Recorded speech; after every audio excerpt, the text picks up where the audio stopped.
حضور اسلامی ممالک کے جو درپیش مسائل ہیں آج کے زمانے میں، اس کے لیے تمام اسلامی ممالک نے ایک اتحاد بنایا ہوا اور اس کی کانفرنسیں ہوتی رہتی ہیں. پچھلے دنوں اسلام آباد میں بھی پاکستان میں اسلامی سربراہ کانفرنس ہوئی.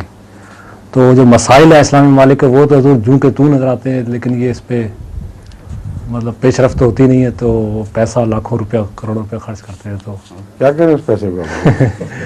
مسئلہ یہ کہ تیل کی کمائی کہیں پھونکنی بھی ہے کہ نہیں؟ جی جی تیل تو ایندھن ہے نا، جی اس کی کمائی کو بھی پھونکنا پڑے گا کہیں نہ کہیں. تو کمائی پھونکنے کے ذریعے ہیں. ایک دکھاوے کا ایک کھیل ہے، اس سے زیادہ اس کی کوئی حقیقت نہیں.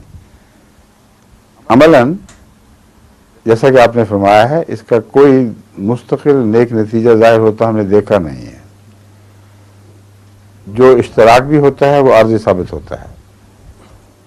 ہر ایک کے اپنے مفادات ایسے ہیں جو الگ ہیں اور وہ دوسرے عالمی اسلامی مفادات کے اوپر بالا سمجھے جاتے ہیں اپنے اپنے ملک میں. جب بھی ان سے ٹکرائیں گے عالمی مفادات، وہ عالمی مفادات کو اپنی جوتی کی نوک پہ لیں گے، کوئی بھی پرواہ نہیں کریں گے.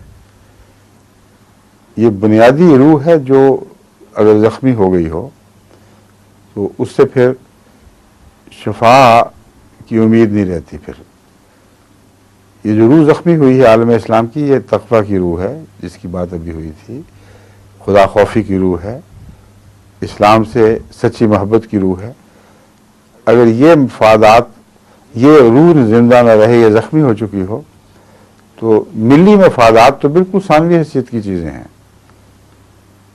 وہ نیشنل مفادات ہیں، وہ حقیقت میں مذہبی قدروں کے مفادات نہیں ہیں.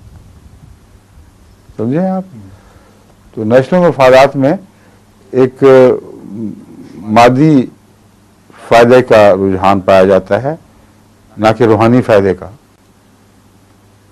ملت اسلامیہ کے نام پر جب یہ کرتے ہیں تو ان کی قومی تشخص کی بات کر کے ان کو بہتر بنانے کے لیے دنیا کی اقتصادیات کے لحاظ سے، مالی لحاظ سے، سیاسی اور فوجی طاقت کے لحاظ سے. مگر اس کے باوجود یہ جب یہ ساری باتیں دیکھتے ہیں، اس کے باوجود ان کی اخلاقی قدروں کی درستی کا کوئی بھی پروگرام نہیں بناتے. جو اصل مرض ہے.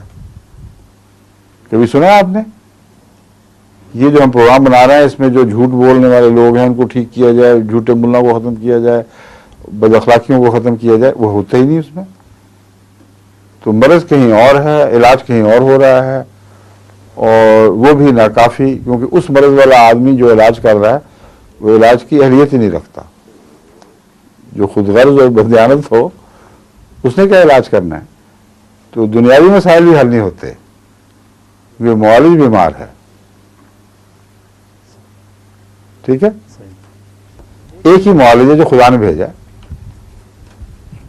مسیحا تو ایک ہی تھا جس نے آسمان سے آنا تھا، یعنی اللہ تعالیٰ نے بھیجنا تھا.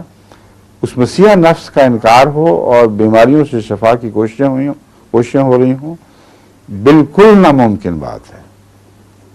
جتنی بھی تحریکات مسلمانوں میں چلی ہیں مشن اسلام کے وقت سے پہلے بھی اور بعد میں بھی، خصوصاً کچھ پہلے اور بعد میں اب تک، ان میں سے ایک بھی ایسی تحریک نہیں جس کے بعد ہم کہہ سکیں کہ اب عالم اسلام کا اخلاقی معیار اور تقویٰ کا معیار پہلے سے اونچا ہو گیا ہے.